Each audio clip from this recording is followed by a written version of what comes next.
मोहन भागवत जी थे, उन्होंने क्या कहा कि आरक्षण बाप रे बाप, बिहार वाले ललन बाबू ने तो भारत सदन में बीजेपी वाले और आरएसएस की बखेड़िया उधेड़ दी। मोहन भागवत का नाम ले लेकर खुद चिल्लाए, आगे अमित शाह और मोदी को भी नहीं छोड़ा।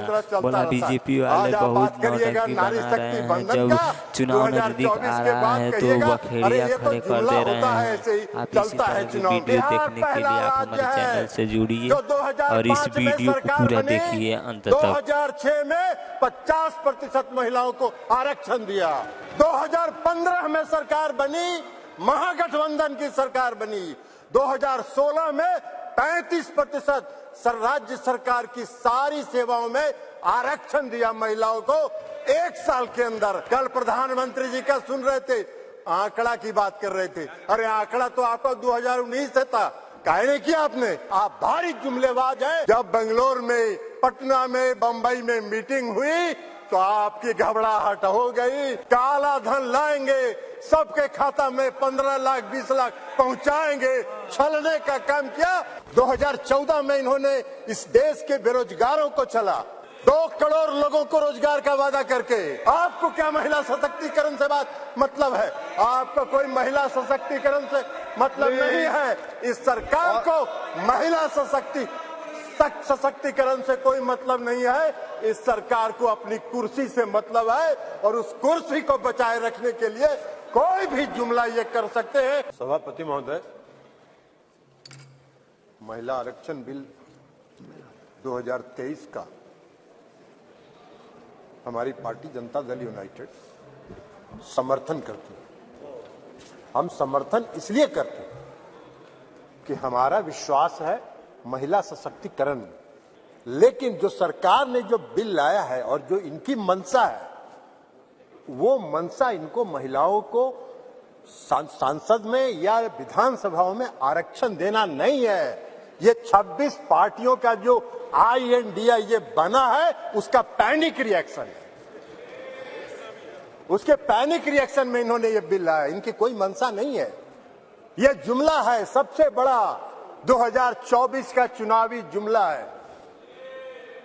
ये महिलाओं को छलने का काम इस बार करना चाहते हैं। 2014 में इन्होंने इस देश के बेरोजगारों को छला, 2 करोड़ लोगों को रोजगार का वादा करके। 2014 के में इन्होंने इस देश के गरीबों को छला, काला धन लाएंगे, सबके खाता में 15 लाख 20 लाख पहुंचाएंगे, छलने का काम किया। और इस बार इस देश की महिलाओं को ये छलना चाहते हैं। इनकी मंशा नहीं है। अगर इनकी मंशा होती तो 2021 में इन्होंने जाति आधारित जनगणना प्रारंभ कराया होता। इसलिए कि इस देश की मांग है, इस देश की आवश्यकता है कि जाति आधारित जनगणना आप कराएं। और इस सदन में मांग होती रही, आप नहीं कराए, इसलिए कि आपको कराना नहीं। आप गरीबों को, अति पिछड़ों को प्रति न्याय करने में आपका विश्वास नहीं है, आपका भरोसा नहीं है। और अगर आपने शुरू करा होता, अब तक तो जनगणना खत्म हो गया होता और आज लागू हो गया होता ये महिला आरक्षण बिल। आज इसकी जरूरत नहीं होती, लेकिन आपकी मंशा नहीं है। आप 334A जो आपने प्रावधान किया है वो अनिश्चित काल तक चलता रहेगा और 2024 का भारी जुमलेबाजी करके महिलाओं को छलने का काम करेंगे। लेकिन महिलाएं, इस देश की जनता आपकी जान गई है। आप भारी जुमलेबाज हैं। आपके किसी जुमले पर उसको भरोसा नहीं है, उसको विश्वास नहीं। बिहार में आपको जरा सीखो यार, बिहार से सीखो। अभी बता रहे हैं बिहार पहला राज्य है, ये भाषण दे रहे हैं। बिहार पहला राज्य है जो 2005 में सरकार बनी, 2006 में 50% महिलाओं को आरक्षण दिया। 2015 में सरकार बनी, महागठबंधन की सरकार बनी। 2016 में 35% राज्य सरकार की सारी सेवाओं में आरक्षण दिया महिलाओं को एक साल के अंदर। आपकी तरह 4.5 साल इंतजार नहीं करते रहे। कल प्रधानमंत्री जी का सुन रहे थे, आंकड़ा की बात कर रहे थे। अरे आंकड़ा तो आपका 2019 से था, काहे नहीं किया आपने? जब बेंगलोर में, पटना में, बंबई में मीटिंग हुई तो आपकी घबराहट हो गई और उस घबराहट में आप लेके आए 1,30,00,000 ग्रामीण महिलाओं को बिहार की सरकार ने जीविका के माध्यम से सशक्त करने का काम किया है, गरीब महिलाओं को। इसलिए आप क्या बात करिए, आपको क्या महिला सशक्तिकरण से बात मतलब है? आपको कोई महिला सशक्तिकरण से मतलब नहीं है। इस सरकार को महिला सशक्तिकरण से कोई मतलब नहीं है। इस सरकार को अपनी कुर्सी से मतलब है और उस कुर्सी को बचाए रखने के लिए कोई भी जुमला ये कर सकते हैं, कोई भी जुमलेबाजी ये कर सकते हैं। आप कह रहे हैं जातीय जनगणना, आप तो देश की मांग है, आप कहिए, आप आज ऐलान करिए इस सदन में कि हम इस देश में जाति आधारित जनगणना कराएंगे। आप नहीं कराना चाहते इसलिए कि आप उसका विरोध करते हैं, आप आरक्षण के विरोधी हैं। 2015 याद करिए क्या हुआ, बोले थे आपके जो संस्थापक एक हैं, पीछे से जो संस्था आपको जो गाइड करती है, उसने क्या कहा था आपको?